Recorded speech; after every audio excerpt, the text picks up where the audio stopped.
자비와 긍휼이 무궁하신 하나님 아버지, 긴 장마와 무더위로 우리의 몸이 지치고 무너진 자리에서도 주님이 주시는 새 힘을 얻어 신실하신 하나님을 바라보며 예배의 자리로 나아가게 하심을 감사드립니다. 온 마음과 정성을 다하여 드리는 우리의 예배를 기쁘게 받아 주시옵고, 성령님 이곳에 임재하여 주셔서 한 사람 한 사람을 찾아와 만나 주시옵소서. 지난 7월 한 달 동안 영유아부터 청소년부에 이르기까지 여름 수련회를 은혜롭게 안전하게 잘 마칠 수 있게 하여 주심을 감사드립니다. 남은 청년부 수련회와 8월 특별 새벽 집회 위에도 성령님 함께하여 주셔서 목마른 영혼의 갈망을 은혜롭게 뜨겁게 채워 주시옵소서. 지난 한 주간도 우리의 삶의 중심이 하나님 중심이 아닌 세상 중심으로 옮겨져 가식과 탐욕과 위선된 모습으로 하나님을 향한 시선을 놓쳤습니다. 저희들의 연약함을 고백하오니 불쌍히 여겨주시고 긍휼을 베풀어 주셔서 다시 하나님을 향하여 시선을 돌리게 하옵소서. 이 나라와 한국 교회를 위해 기도드립니다. 오늘날 이 나라의 가득한 불의와 무너진 정의를 바라보며 이해되지 않는 현실에서 하나님의 때를 신뢰하며 지금까지 지켜주신 하나님의 은혜를 기억하게 하시고 공의와 정의, 화해와 책임 위에 나라가 바로 서게 하시며 위정자들에게 하나님을 경외하고 두려워하는 마음과 바른 판단력을 허락하여 주시옵소서. 이 땅의 한국교회가 다시 복음의 능력을 회복해 사랑과 진리 위에 굳게 서게 하시고 늘 깨어 기도하며 빛과 소금의 사명을 잘 감당하여 세상에 선한 영향력을 끼칠 수 있게 하옵소서. 사랑하는 교회와 성도들을 위해 기도드립니다. 저희 교회와 성도들이 하나님을 믿는다는 것을 부끄러워하는 이 시대에 요즘 에스라서의 말씀을 통해 주신 아름다운 성도와 아름다운 교회가 무엇인지 깊이 깨닫게 하심을 감사드립니다. 그 아름다움은 말씀 중심으로 복음을 삶으로 살아내며 예수님을 닮아가는 공동체를 의미합니다. 우리 모두가 말씀으로 무장하며 더 깊이 묵상하고 연구하고 적용하여 하나님을 믿는 자의 영적 자존심이 성숙하여 하나님을 믿는다는 것을 가장 자랑스러운 가치로 여기며 하나님의 위대하심과 거룩함을 마음껏 자랑하는 삶 살게 하옵소서. 그리하여 그리스도 예수 안에서 아름다운 믿음의 공동체를 함께 지어져가는 청운의 성도와 교회 되기를 소망합니다. 청운의 다음 세대들이 왜곡된 가치관과 미디어 중독에 물들지 않게 하시고 경쟁과 상처에 사로잡히지 않게 하셔서 진로와 취업, 학업과 관계의 문제 앞에서 그 두려움에 눌리지 않게 하시고 하나님의 말씀을 통해 진리를 바르게 깨닫고 주님 안에서 소명과 비전을 발견하게 하옵소서. 다양한 질병으로 고통받고 있는 환우들, 이해되지 않고 외롭고 힘든 병상을 하나님 찾아가 주셔서 위로와 치료로 소망함으로 견디게 하여 주시고 잘 회복되어 예배와 일상의 자리로 돌아오게 하옵소서. 가치관의 혼란으로, 경제적 어려움으로, 관계의 어려움으로, 자녀들과의 문제로 무너져 있는 성도들의 마음을 어루만져 주시고 다시 무릎을 세워 기도하며 하나님과 더 깊은 만남으로 새 힘을 얻고 소망을 잃지 않게 하옵소서. 복음의 빚진 마음으로 선교 사명을 감당하는 선교사님들, 그들과 늘 동행하여 주셔서 지치지 않도록 선교의 열매를 맺어주시고 그들의 피로도 채워 주시옵소서. 오늘도 계명을 저버렸사오니란 말씀으로 선포하실 이필산 담임 목사님, 영육간의 강건함으로 지켜주시고 성령 충만케 하시어 영혼을 살리고 삶을 변화시키는 능력의 말씀으로 성도들에게 큰 위로와 도전이 되게 하옵소서. 오늘 3부 예배에 하나님께 찬양으로 영광 돌리는 할렐루야 찬양대와 나우 찬양팀, 그리고 예배를 위하여 수고하시는 모든 분들의 헌신을 기억하여 주시옵소서. 이 모든 말씀을 예수님 이름으로 기도하오며 이제는 주님께서 가르쳐 주신 기도를 함께 드려오니 하늘에 계신 우리 아버지의 이름을 거룩하게 하시며 아버지의 나라가 오게 하시며 아버지의 뜻이 하늘에서와 같이 땅에서도 이루어지게 하소서. 오늘 우리에게 일용할 양식을 주시고 우리가 우리에게 잘못한 사람을 용서하여 준 것 같이 우리 죄를 용서하여 주시고 우리를 시험에 빠지지 않게 하시고 악에서 구하소서. 나라와 권능과 영광이 영원히 아버지의 것입니다. 아멘.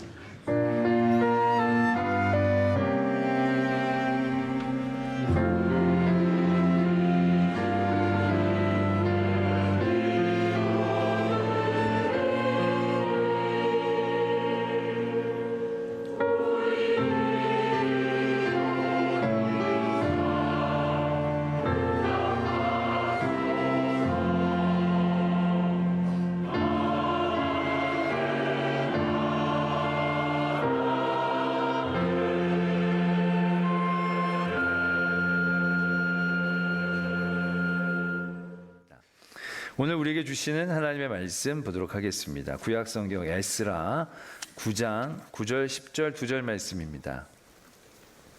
제가 가지고 있는 구약성경 723면에 있는 에스라 9장 9절 10절의 말씀 제가 봉독드리겠습니다. 우리가 비록 노예가 되었사오나 우리 하나님이 우리를 그 종살이하는 중에 버려두지 아니하시고 바사 왕들 앞에서 우리가 불쌍히 여김을 입고 소생하여 우리 하나님의 성전을 세우게 하시며 그 무너진 것을 수리하게 하시며 유다와 예루살렘에서 우리에게 울타리를 주셨나이다. 우리 하나님이여 이렇게 하신 후에도 우리가 주의 계명을 저버렸사오니 이제 무슨 말씀을 하오리까?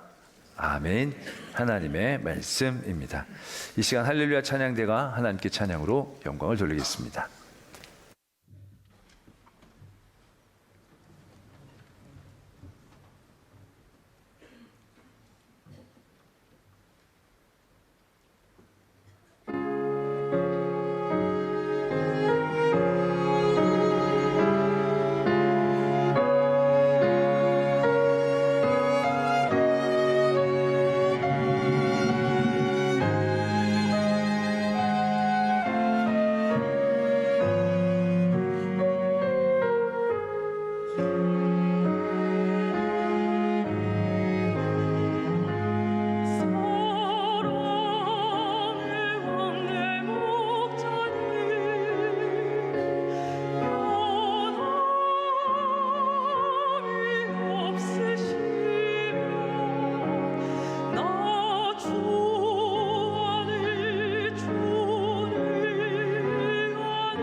아멘. 네, 귀한 찬양 감사를 드립니다. 말씀을 위해 함께 기도드리겠습니다. 사랑의 하나님 아버지, 오늘도 주의 귀한 말씀 앞에 저희를 불러주심을 감사합니다. 그 말씀을 통하여 하나님이 우리에게 주시고자 하시는 놀라운 은혜와 지혜, 그 사랑을 알아가게 하여 주시옵소서. 이 시간 성령으로 우리 모두를 주장해 주실 줄 믿사옵고 예수 그리스도의 이름으로 기도드립니다. 아멘. 그들의 죄악으로 인하여 멸망을 당했지만 하나님은 그들을 기억하시고 회복시켜 주셨습니다. 그리고 그들을 다시 불러 올려서 성전을 짓는 은혜를 허락해 주셨습니다. 그리고 나서 한 60여 년이 지난 뒤 하나님은 그 민족에게 또 다른 회복의 은혜를 주시고자 2차로 사람들을 불러 올리십니다. 그 안에 에스라가 있었습니다. 에스라에 대한 말씀을 보면 에스라는 말씀에 능통한 사람이었습니다. 그래서 그 에스라는 말씀을 연구하고 말씀을 가르치는데 힘써야겠다라고 결심했다. 말씀은 그렇게 적고 있습니다.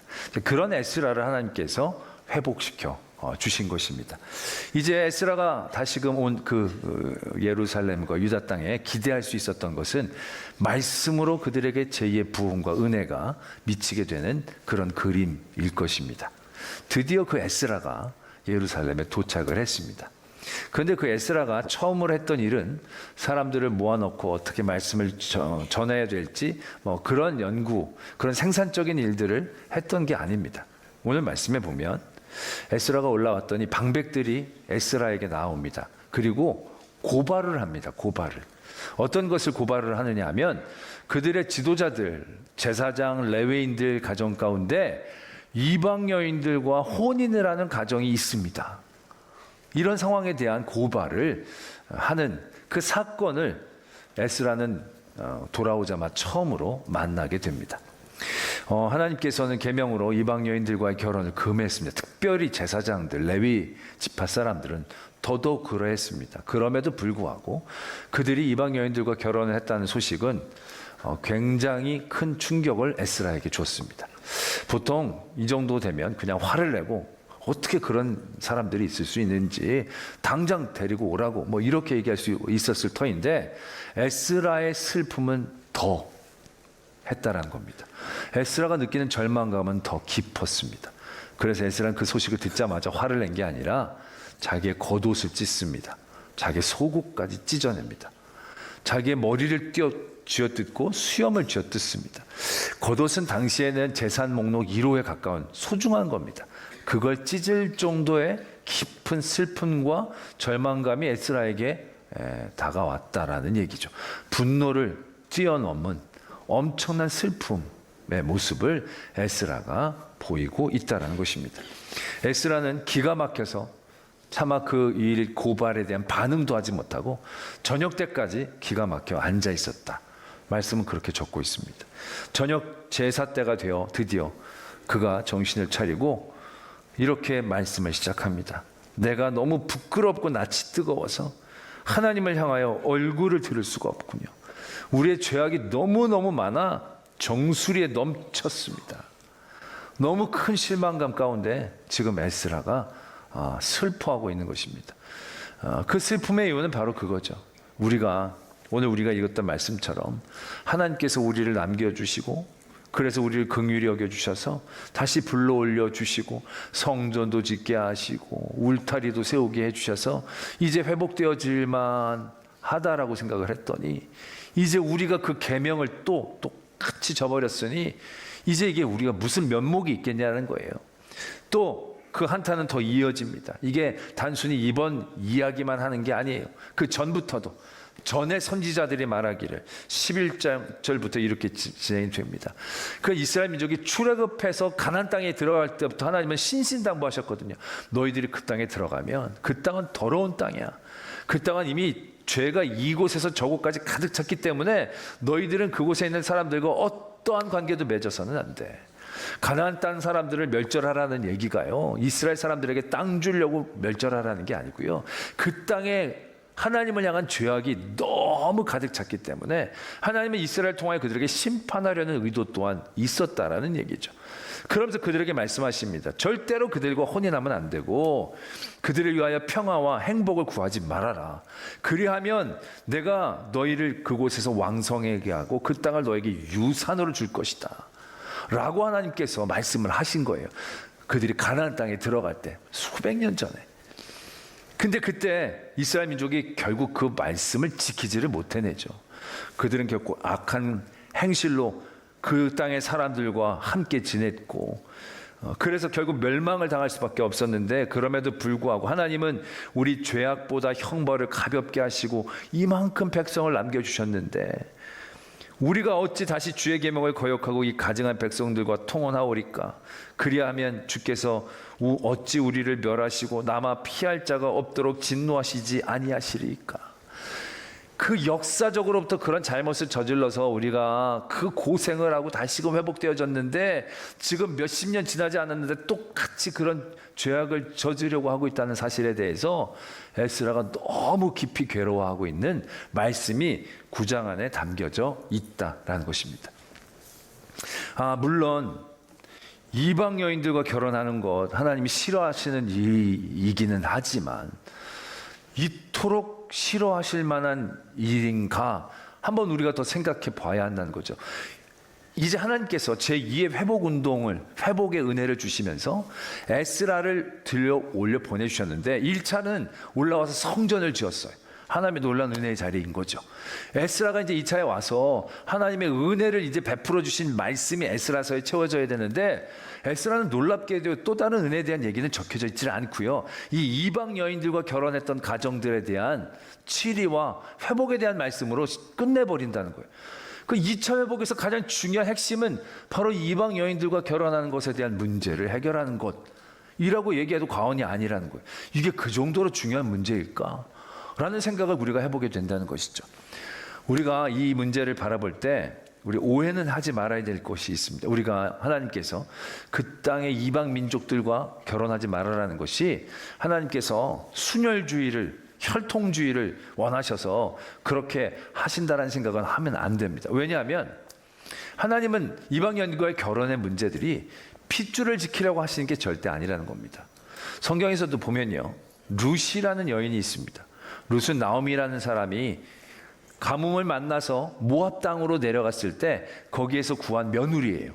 그러니까 이 룻은 완전히 모압 여인이에요. 순도 100% 모압 여인이에요.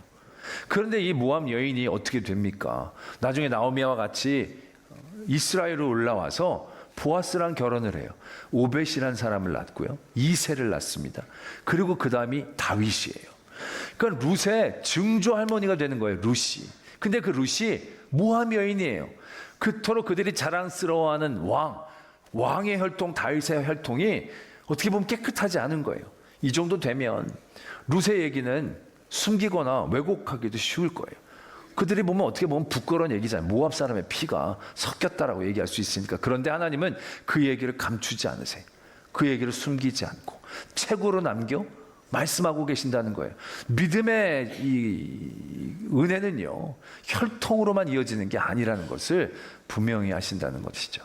때문에 우리가 이방 여인과 결혼하지 말라는 게 거룩한 혈통을 지키지 못한 것에 대한 문제가 아니다라는 것을 일단 우리가 아셔야 된다는 거죠. 그렇다면 왜 이렇게 다른 여러 문제들, 더 시급한 문제들도 있어 보이는데 이방 여인하고 결혼한 그렇게 많지도 않아요. 나중에 보면 한 110명 정도, 110가정 정도의 그 가정의 문제들이 제2차 회복의 은혜를 누리는 데 있어서 가장 심각한 문제로 하나님이 보게 하시는가? 우리는 그걸 바라보아야 한다는 것이죠. 우리는 이렇게 생각할 수 있습니다. 결국 이방 여인과 결혼한 문제가 심각한 건 결국 이방 여인과 결혼한 것들이 하나님이 가장 경계하시고 싫어하시는 문제의 시작이 될 때가 많았기 때문에 그 문제가 바로 뭡니까? 결국 우상 숭배의 문제이거든요. 솔로몬 때 보면 솔로몬이 얼마나 지혜로운 왕이었습니까? 근데 솔로몬이 주변에 있는 여러 나라와 정략적인 결혼을 하게 되죠.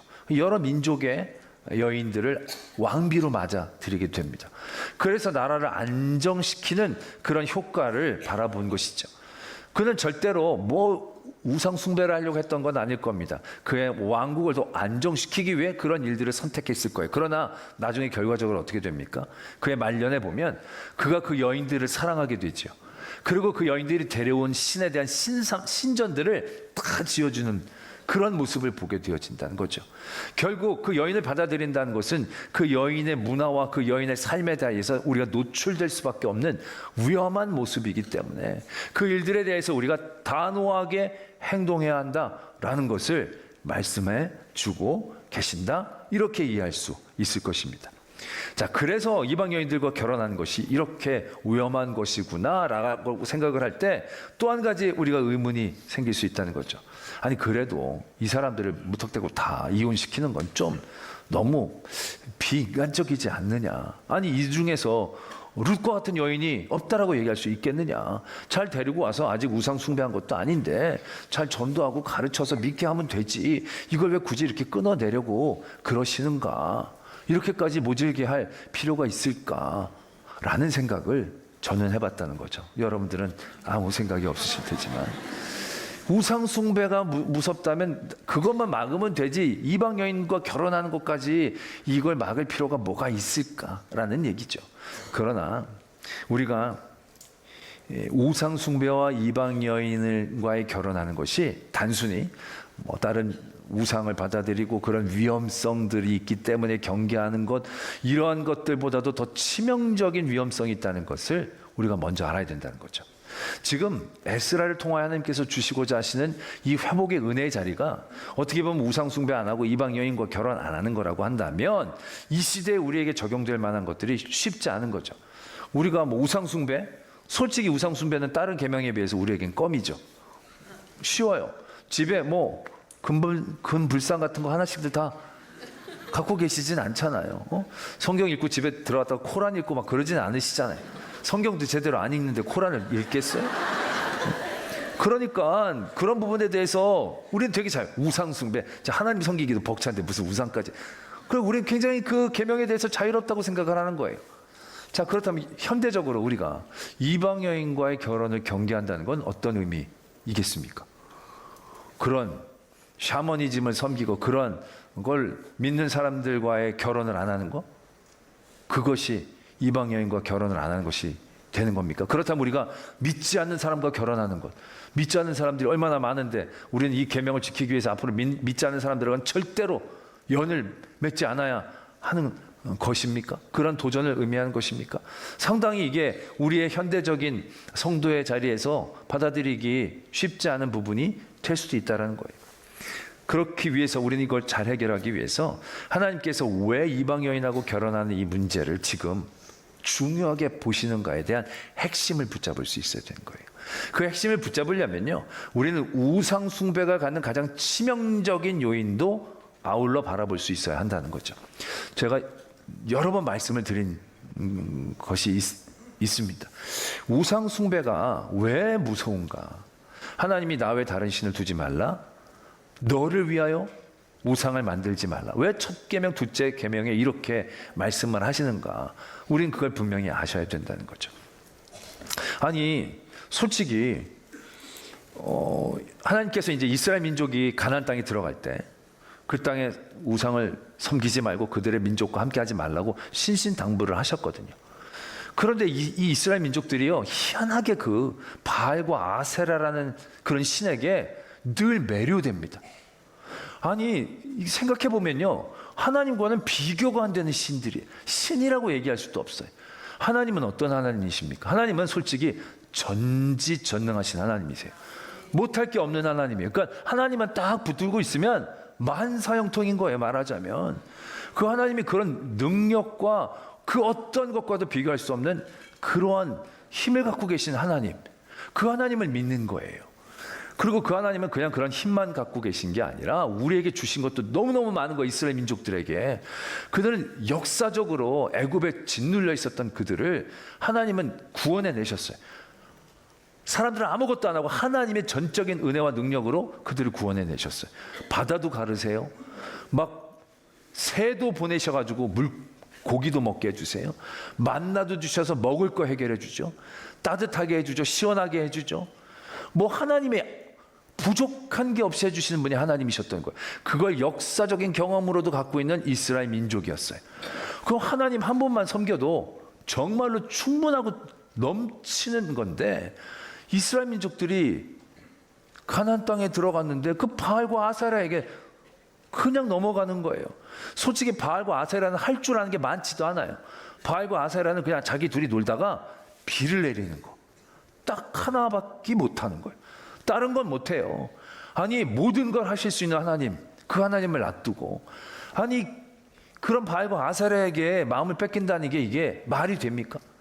이게 적당한 비유는 아니지만, 집에 진짜 미스 코리아 같은 예쁜 아내가 있는데 밖에 가가지고 이것도 이게 또 외모, 하여튼 막 그런 여인을 좋아한다는 게 이게 말이 안 되잖아요. 이해가 안 되잖아요. 그런데 그 모습을 이스라엘 민족이 저지르고 있었다는 거예요.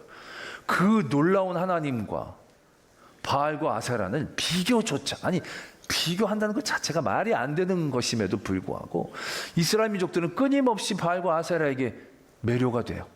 끝까지 그걸 떨쳐내지를 못해요.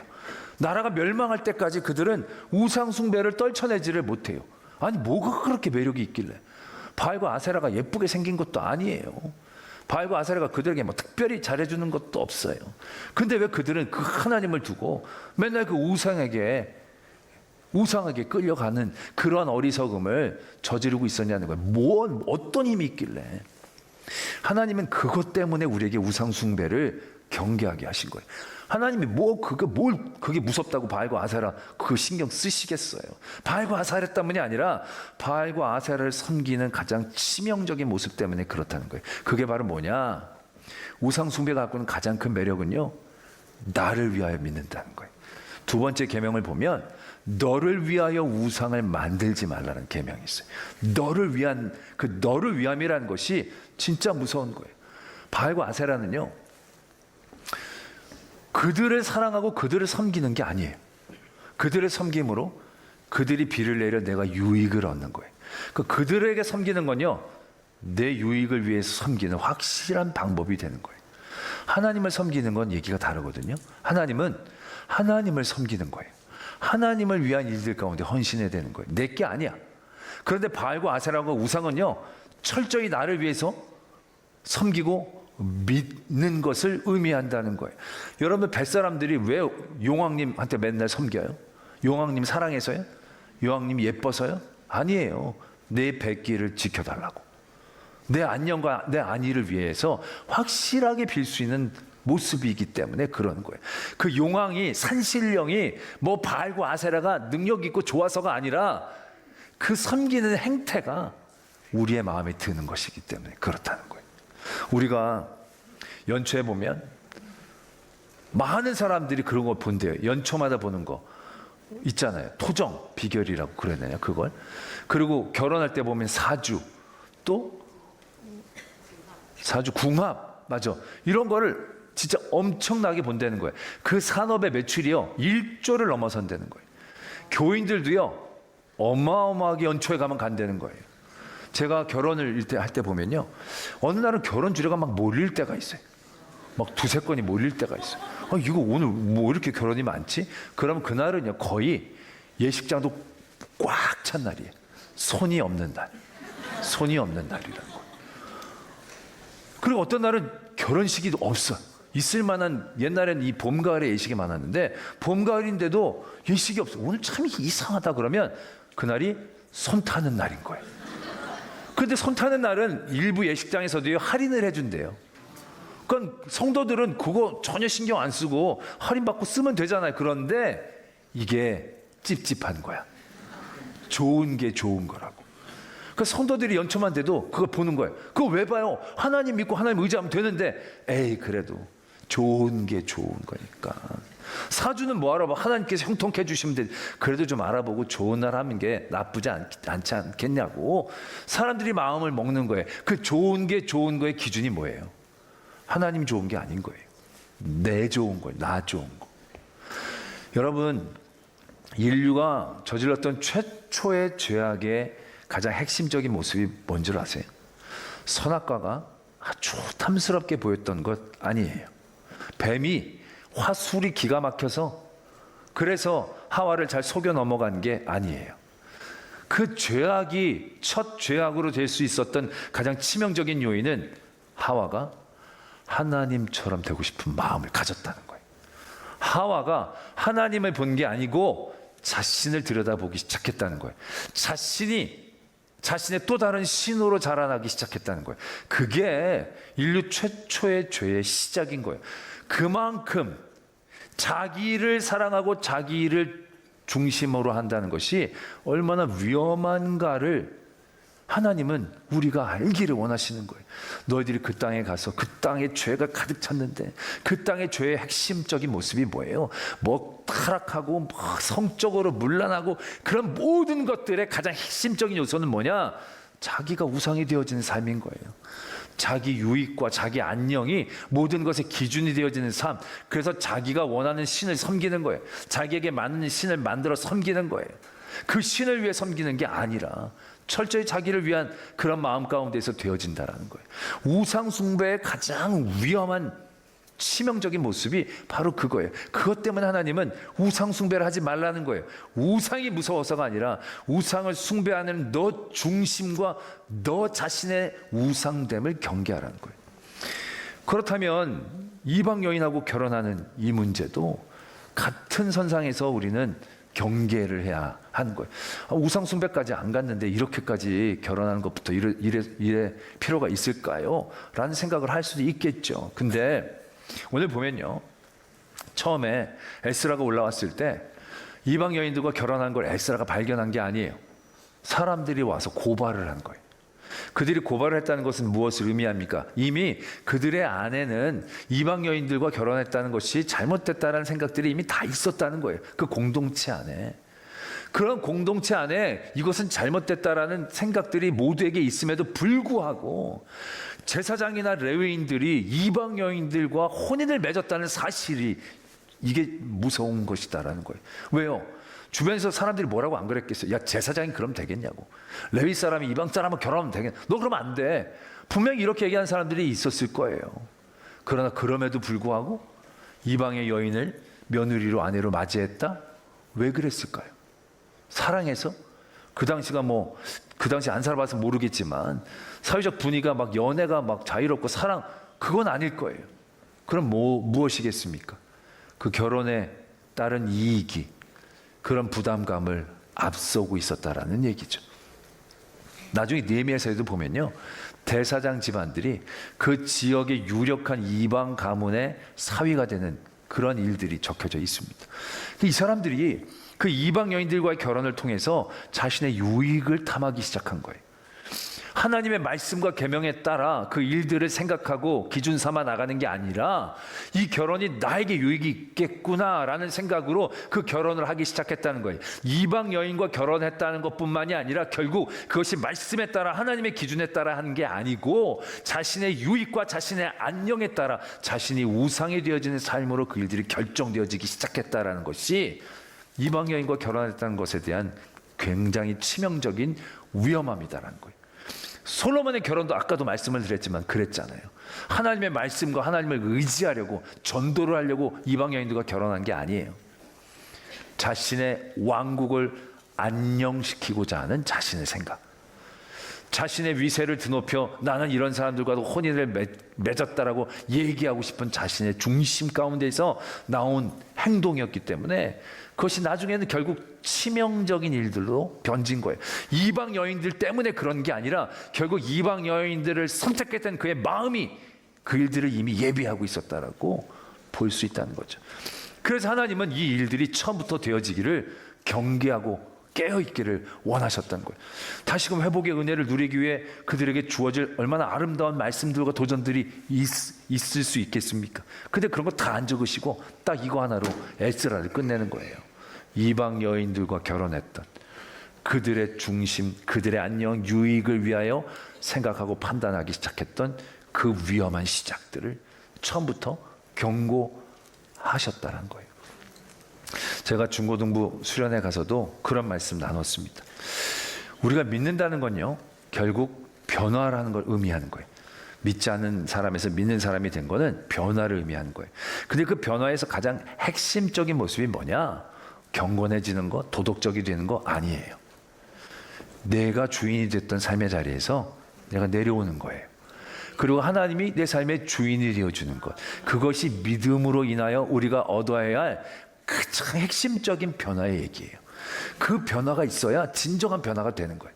겉으로만 변화한다고 변화가 되는 게 아니라 내 안에 내가 주인에서 내려오고 하나님이 주인이 되어 주셔야 진정한 변화가 시작이 된다라는 거예요. 근데 우리 안에는 이 변화를 채 이루지도 못한 채 겉모습만의 변화로 내가 거룩하고 믿음의 생활을 잘한다라고 생각하는 경향성들이 너무너무 많아진다는 거예요. 아직도 여전히 내 삶의 주인이 난데 예배만 드린다고 그게 변화가 제대로 되겠느냐라는 거예요. 내가 아직 내 삶의 주인의 자리에서 내려오지 못했는데 내가 기도만 열심히 한다고 되겠냐는 거예요. 여러분, 내 삶에 내가 여전히 주인인 채로 기도하고 예배하고 찬양하는 거, 이거 우상 숭배랑 크게 다르질 않은 거예요. 우상 숭배와 하나님을 믿는 가장 큰 차이는 나를 위해 우상 숭배를 하는 거고 하나님을 위해 나를 내려놓는 거예요. 날 위해 아들을 주신 하나님을 사랑하는 마음으로 내 자리를 내어드리는 것. 그러며 예배하고 찬양하고 기도할 때 그게 진정한 변화고 회복의 은혜를 누릴 수 있는 자리가 되어지는 거예요. 근데 세상은 어때요? 세상은 이걸 어리석게 보게 하죠. 지금 이 세상은 죄악으로 가득 찼어요. 이게 지혜라고 얘기를 해요. 아니, 눈앞에 맛있는 건 먹어야지. 먹었더니 눈도 밝아지고 효과도 있어 보여요. 그러나 그것이 얼마나 근시안적인 일이냐는 거죠. 하나님이 너 주인에서 내려와, 내가 주인할게. 하나님이 막 주인 되고 싶으셔서 그런 변화를 요구하시는 거겠어요? 아니거든요. 진정한 하나님의 은혜의 회복, 에덴 동산의 회복은 결국 거기에 초점이 있는 거예요. 나를 위해 내가 지혜로운 생각들을 내려놓을 때 우리가 진정 에덴 동산에서 하나님과 함께했던 그 은혜를 누리는 그 자리에 나아갈 수가 있는 거예요. 당장에는 내 복, 내 안녕, 내 기쁨, 그것이 나에게 큰 즐거움이 될 수 있을 것 같지만 그건 어리석은 선택이라는 거예요. 그 잠시 잠깐의 기쁨을 위해 영혼을 잃어버린 거예요. 잠시 잠깐의 밝음을 위해 영원히 그곳에서 쫓겨나는 거예요. 하나님은 그 은혜를 우리가 회복하기를 원하십니다. 그러기 위해 이방 여인과의 결혼의 자리에서부터 우리가 분명하고 단호하기를 원하시는 거예요. 내 생각, 내 유익, 내 안녕을 위해 선택했던 그 자리에서부터 우리가 깨어 있어야 한다는 얘기죠. 그렇다고 한다면 지금 우리가 하나님의 회복의 은혜를 누리기 위하여 이 자리에 있는 우리들이 그 회복의 은혜를 온전히 누리기 위해 경계해야 할 이방 여인과의 혼인 같은 모습은 단순히 결혼을 얘기하는 게 아닐 거예요. 모든 것을 내 유익에 초점해서, 모든 것이 내가 신이 된 상태에서, 모든 것이 내가 잘 되는 중심에서 비롯된 모든 선택과 행동들, 그건 이방 여인과 결혼하는 이 모습과 닮아 있다라는 것이죠. 우리는 그 자리에 깨어 있어야 한다는 것입니다. 또 다시 많은 믿음의 조상들이 저질렀던 그 어리석음의 자리에 있지 마시고, 우리가 진정한 하나님의 회복의 은혜를 누리기 위한 하나님 중심의 믿음의 회복의 자리 붙잡아낼 수 있는 저와 여러분들이 되어지기를 소망합니다. 기도하겠습니다. 오늘 말씀 묵상하시면서 내가 하나님 잘 믿고 있었던 게 맞나 다시 한번 보기를 원합니다. 여전히 내 복, 내 안녕만을 위해서 하나님께 기도한 것, 이건 온전한 믿음이 아니었구나 깨닫기를 원합니다. 하나님을 위한 예배, 하나님을 위한 기도, 하나님께 나의 삶을 내려놓기 위한 찬양과 결단들, 결국 그런 온전한 믿음의 자리에 서게 하여, 그래서 하나님의 온전한 회복의 은혜를 누리게 하여 주시옵소서. 이런 기도의 제목으로 하나님 앞에 나가겠습니다. 아버지 하나님, 우리들 모든 삶의 자리에서 여전히